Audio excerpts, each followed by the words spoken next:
Daddy ബിയും mummy ബിയും വീട് വൃത്തിയാക്കിയായിരുന്നു.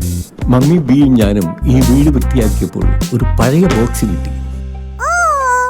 നിങ്ങൾക്ക് ആർക്കെങ്കിലും പറയാമോ ഈ പെട്ടിയിൽ എന്താണെന്ന്? ഇതിൽ നിറയെ മ്യൂസിക്കൽ ഇൻസ്ട്രുമെന്റ്സ് ആണ്. ഇതിൽ നിറയെ പൊടിയാണെന്ന് തോന്നുന്നു. ഇതാണ് വയലിൻ. ഞാൻ ചെറുപ്പത്തിൽ ഇത് നന്നായി വായിക്കുമായിരുന്നു. കുറെ നാളായി ഞാനിത് വായിച്ചിട്ട്. ഞാൻ മറന്നു തുടങ്ങിയെന്ന് തോന്നുന്നു.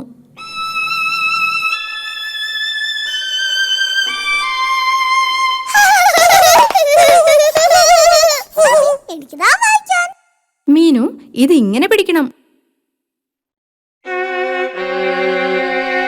ഓ ഡിയർ, നീ വായിച്ചത് നന്നായില്ലല്ലോ. അപ്പുവിനും വയലിൻ വായിക്കണമെന്ന് തോന്നി.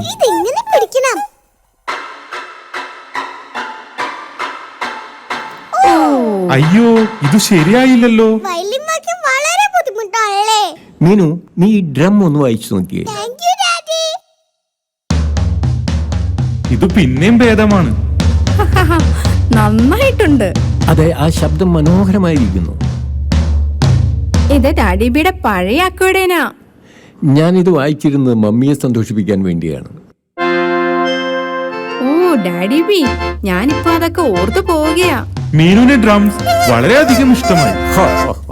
അപ്പുവിനും അക്കോർഡിയം വായിക്കാൻ തോന്നി. നിനക്കിത് വായിക്കാൻ കഴിയില്ല അപ്പു, കാരണം ഇത് വായിക്കാൻ വളരെ ബുദ്ധിമുട്ടാണ്.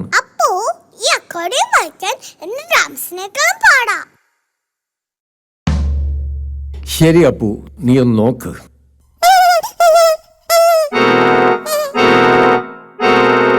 അക്കോർഡിയം വായിക്കാൻ മാത്രം അപ്പു അത്ര വലുതല്ല. ഇനി ഈ ഹോൺ മാത്രമേ ഉള്ളൂ. ഇത് വായിക്കാൻ വളരെ ബുദ്ധിമുട്ടാണ്. അത് വായിച്ചത് ശരിയായില്ല. ഇത് കണ്ടിട്ട് എനിക്ക് വായിക്കാൻ കഴിയുമെന്ന് തോന്നുന്നു. അത് ഒട്ടും ശരിയായില്ലല്ലോ. ഇത് എനിക്ക് മാത്രമേ വായിക്കാൻ പറ്റൂ.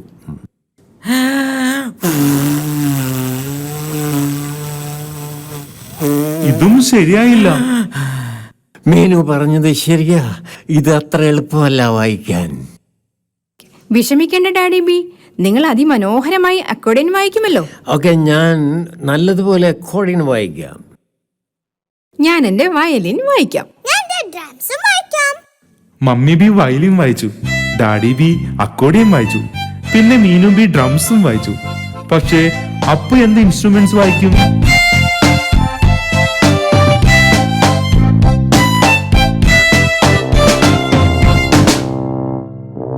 അപ്പു പോയി ഹോൺ വായിച്ചു.